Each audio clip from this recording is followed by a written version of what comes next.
Palmeiras está preparando uma lista de atletas que serão dispensados no fim dessa temporada, ou seja, não fazem parte dos planos de Abel Ferreira para 2026. O primeiro deles, Marcelo Lomba, contrato somente até 31 de dezembro, o goleiro quase se mudou para o Fluminense na metade do ano, vínculo se encerra em 31 de dezembro, ele será liberado para buscar um novo clube. Pois bem, Caio Paulista, Rômulo e Vitinho, jogadores que estão emprestados, não voltam. Caio Paulista está emprestado ao Atlético Mineiro, o Galo não pretende utilizá-lo e o Palmeiras vai buscar um outro clube para o Caio Paulista, seja por empréstimo ou no definitivo. Rômulo foi jogar no Novo Horizontino e nem no clube do interior de São Paulo, que joga a Série B, o Rômulo conseguiu ser protagonista. Temporada de apenas 15 jogos e uma assistência, mais reserva do que titular. Rômulo vai precisar buscar um outro clube, não há nenhuma chance dele ficar no Verdão. Em relação ao Vitinho, atacante emprestado também ao Novo Horizontino, reserva absoluta, apenas um jogo desde o início da temporada.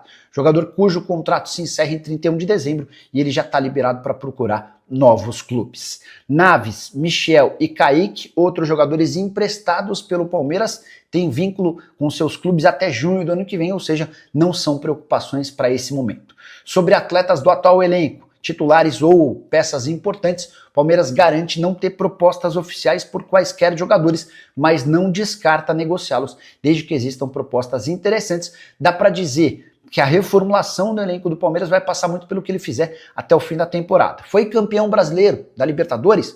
Fica quase todo mundo. Se o time não vencer nenhum dos dois torneios, aí você pode ter certeza que o barulho para a reformulação grande será gigante. Pereira, Anderson Barros e Abel Ferreira têm sido muito criticados internamente. É que conselheiros importantes do Palmeiras estão bastante incomodados com os 703 milhões de reais investidos nos 11 reforços do Verdão para a temporada. Desses 11, só 4 são titulares nesse momento. Vitor Roque, Andrés Pereira, Carlos Miguel e Kelvin, com o detalhe de que o Carlos Miguel só joga porque o Everton acabou se contundindo. Kelvin também está longe de ser um titular absoluto, tem disputado posição com o Giai. Precisamos fazer a ressalva também de que Paulinho e Lucas Evangelista só não jogam porque estão machucados. Mas o que pega hoje, especialmente entre conselheiros da oposição e até da situação, diz respeito a 278 milhões de reais investidos em jogadores que não vingaram. São eles: Ramon Sosa, 90 milhões de reais, Facundo Torres, 73 milhões de reais, M. Martínez, 47 milhões, Jefité, 38 milhões e Mikael, 30 milhões de reais. A percepção no Allianz Parque é de que esses 278 milhões de reais foram muito mal investidos. E a preocupação é descobrir os responsáveis pela indicação de cada um desses atletas. Essa lista partiu do Abel Ferreira, foi o Anderson Barros ou a presidente Leila Pereira quem aprovou a contratação de tais jogadores. Importante registrar que nesse momento de dificuldade do Palmeiras, são 4 jogos com 2 empates e 2 derrotas, falta jogador para colocar a bola debaixo do braço e resolver a favor do Palmeiras, como por exemplo Arrascaeta e Jorginho têm feito para o Flamengo. E investimento não faltou, mas, ao que parece, o Palmeiras errou a mão feio na hora de contratar atletas. E se a temporada terminar sem títulos, dá para cravar que Leila Pereira, Anderson Barros e Abel Ferreira serão duramente criticados. 703 milhões de reais, o maior investimento da história alviverde, pode resultar num ano sem nenhum título, algo que ainda não havia acontecido desde o início da era Abel Ferreira. E o risco de demolição de seu centro de treinamento. Nas últimas horas, a Justiça determinou a demolição do CT da base do Palmeiras lá em Guarulhos. Ação movida pelo Ministério Público de São Paulo por causa de irregularidades ambientais no local.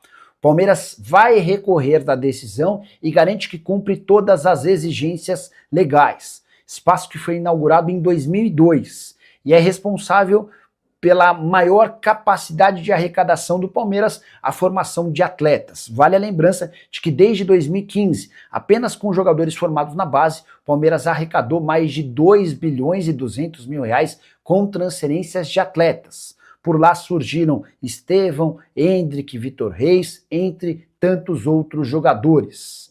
Importante contar também, se você já pousou ou decolou do aeroporto de Guarulhos, indo a São Paulo você encontra o centro de treinamento do Palmeiras da base à sua direita, quando você está vindo de Guarulhos para São Paulo e passa pela estrada.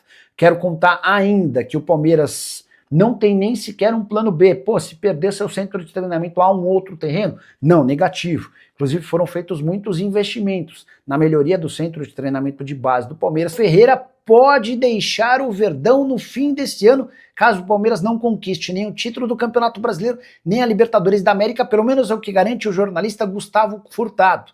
O Gustavinho, que foi durante muito tempo produtor da TV Bandeirantes e hoje é comentarista do Band Esportes. Gustavinho contou durante o final de semana que uma frase de 2021 do Abel, afirmando que no dia em que o Palmeiras não ganhasse títulos, o Abel iria embora, que essa profecia pode se confirmar em 2025, caso o Verdão fracasse na Libertadores e no Campeonato Brasileiro, por conta da derrota no sábado para o Santos. O Palmeiras foi ultrapassado pelo Flamengo na liderança do Brasileiro, diferença de 3 pontos em favor do rubro-negro. Restam 5 rodadas e o Palmeiras vai precisar tirar essa diferença para se sagrar campeão nacional. No pior dos cenários, sem a conquista do Brasileiro e da Libertadores, o Palmeiras terminaria pela primeira vez desde a chegada do Abel em outubro de 2020, uma temporada sem qualquer título, o que permitiria ao Abel, segundo o jornalista, nem assinar esse contrato que já foi acertado verbalmente. Abel e Leila se acertaram para a prorrogação do vínculo até dezembro de 2027. Nem o Palmeiras, nem Abel Ferreira se posicionaram ou se manifestaram em relação a essa especulação de que ele vai embora em caso de não conquista de títulos. Mas é importante destacar que o Palmeiras nunca investiu tanto em reforços quanto em 2024 e 2025. E até aqui, desde o início da temporada passada, somente uma conquista, a do Paulistão do ano passado. O Palmeiras fracassou na Copa do Brasil, no Brasileiro da Libertadores do ano de 2024, e em 2025 perdeu o título do Campeonato Paulista para o Corinthians. Foi eliminado da Copa do Brasil pelo Corinthians. Libertadores pode garantir título ou vice-campeonato, Campeonato Brasileiro da mesma maneira, taça ou vice. Agora sobre o Palmeiras de Leila Pereira, você reparou que a Leila foi a única presidente de clube grande que não esteve no sorteio do Campeonato Paulista na última terça-feira? Não foi uma mera coincidência. A presidente Leila foi a única que declarou apoio entre os times de São Paulo a Samir Schaut, quando o atual presidente da CBF se lançou candidato. Todos os demais, Corinthians, Santos, São Paulo e Red Bull Bragantino, apoiaram Reinaldo Carneiro Bastos, que é o presidente da Federação Paulista. Reinaldo nem conseguiu se lançar candidato por falta de apoio. Pois bem, nessa terça-feira, durante a programação e o sorteio do Paulistão de 2026, a Leila optou por não aparecer, reafirmando que a relação dela com o presidente da Federação Paulista vai de mal a pior, enquanto ela anda muito próxima do presidente da CBF, o Samir Schaut. Resta saber as implicações desse distanciamento entre Palmeiras e Federação no campeonato estadual do ano que vem, torneio que começa em 11 de janeiro e termina em 8 de março. Você sabe, o Paulistão passou a ter apenas 8 datas na fase de grupos, inspirado na Champions. Os times já sabem quais são os seus adversários, não há grupo, e aqueles que fizerem, os 8 primeiros que fizerem mais pontos vão para o mata-mata, os 2 últimos são rebaixados.